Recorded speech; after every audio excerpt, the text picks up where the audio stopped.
Keir Starmer, leader of the opposition, leader of the Labour Party in the UK. So he was heckled by a bunch of people on the street.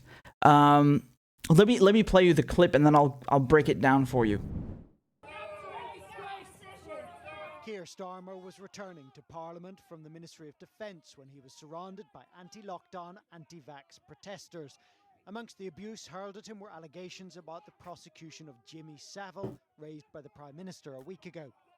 The encounter was filmed by a group called Resistance GB as the police made a decision to remove Sir Keir by car. The Prime Minister's words are being blamed for the incident by a number of Tory and Labour MPs. What really makes me angry.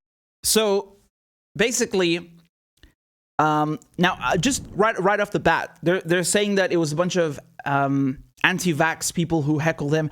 I don't know, because I listened to the clip where there wasn't any narration. I even heard someone yelling about Julian Assange. And if you go watch Channel 4, their coverage on this, even they said that there was a bunch of a different variety of people. So I don't know it, because they're saying it was those kinds of people, but then they're saying that they were yelling about Jimmy Savile, which, you know, if you don't know, he used to be on the BBC, and there was a whole sex scandal. And they basically protected him. And then after he died, it came out that, you know, you had the BBC and the British establishment who had said nothing about him, right? So Boris Johnson, who's the UK Prime Minister, he's accusing Keir Starmer, who used to be the head of public prosecutions, of refusing to prosecute Jimmy Savile. And of course, this is why you have this whole row now.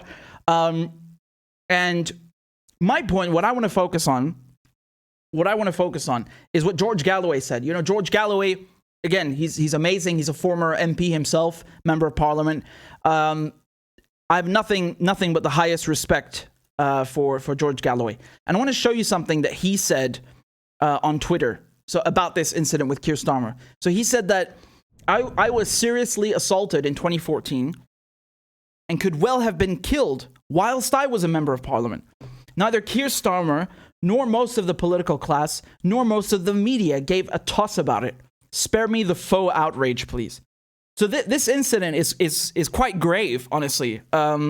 This happened to George Galloway in 2014. He was taking a picture with some people, and then all of a sudden he gets attacked by an Israeli Zionist fanatic who was wearing a T-shirt with the Israeli Forces logo on it, and he beat the crap out of George Galloway. I mean, he almost tried to kill him.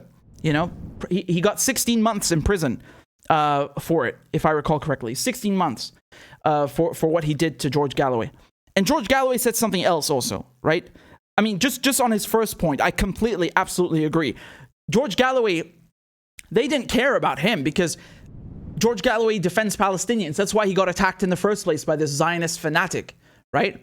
It's only because of that, right? He called them all sorts of nasty things. Oh, you're a Nazi, you're an anti-Semite. Complete bullshit. Complete nonsense. And it turns out that guy was actually, he had converted to Judaism, and he's a former BBC manager. I have no clue if that's relevant to you know, his background is relevant to that with BBC or whatever. But what he did is wrong, and no one cared, you know, because George Galloway is a stand-up man. I don't agree with him on every single political issue in the world ever. That's not the point. But when it comes to really important things like, you know, Palestine, the Middle East, imperialism, he's the best. You should have seen when he went to the U.S. Congress. He gave a speech to the U.S. Congress. I mean, he demolished them. Like, you know, those congressional hearings are extremely boring. I mean, I watch them for fun, I must admit. But they can be really, really boring. And if there's one clip that you ever watch from a congressional hearing, let it be the one with George Galloway, because he toasted them. And this is about the Iraq War, right? Which he opposed. He toasted them. Toasted, roasted, everything, man. So definitely watch that. But this is why they said nothing. And I want to say another thing. I want to add another thing that George Galloway said about this incident. And this is in the Express. They talked about George Galloway's tweet. He said, "Why walk? Shaken Starmer could have avoided mob with private vehicle or underground tunnel." George Galloway has slammed Sir Keir Starmer for not using a private route when he was mobbed by a crowd of anti-vaxxers yesterday, right? So on Twitter, George Galloway said, "There's a tunnel between Portcullis House and Parliament, which I have walked thousands of times." No members of the public can access it. The leader of the opposition has an official car with police protection. So he's asking a very valid question, right? You know, you're leaving Parliament. Why didn't you use the tunnel, which is closed off to the public? It's reserved for MPs. Why didn't you use the police protection? So I don't know what George is getting at, but I sense that he's saying it could be maybe a bit manufactured. I don't know. He says, quote, "Why then did Keir Starmer choose to walk through the mob?" Right? So, of course, they don't like this and they start attacking George Galloway. And remember, Keir Starmer called himself a Zionist without qualification, right? Which is, you know, is music to the ears of the Israelis. But, you know, when Keir Starmer gets asked a bunch of questions and heckled, you know, again, I'm not saying it's nice. If you're in his shoes, I guess that's not nice. But when my point is the media response. So when it happens to him, they throw a fit. And, oh, my God, it's these savages and so on and so on. And when it happens to George Galloway, who's severely beaten, you know, I mean, there's nowhere near this kind of outrage in the media. Nowhere near. Some people made fun of it even. It's disgusting. And that's actual violence. You know what I'm saying? So I just wanted to highlight the double standard here.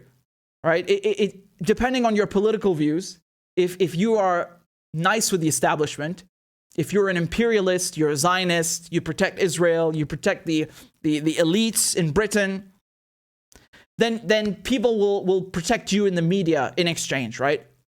But if you're an anti-imperialist, you know, you're like Chris Williamson or George Galloway, you know, or Jackie Walker, you're a good MP. You're someone who actually cares for the people. You care about what Britain is doing to others overseas. You care about Palestinians. You care about the workers. Then they shit on you, right? They chastise you. They vilify you. And even when you are heckled and actually beaten in the street, they're not going to care about it as much.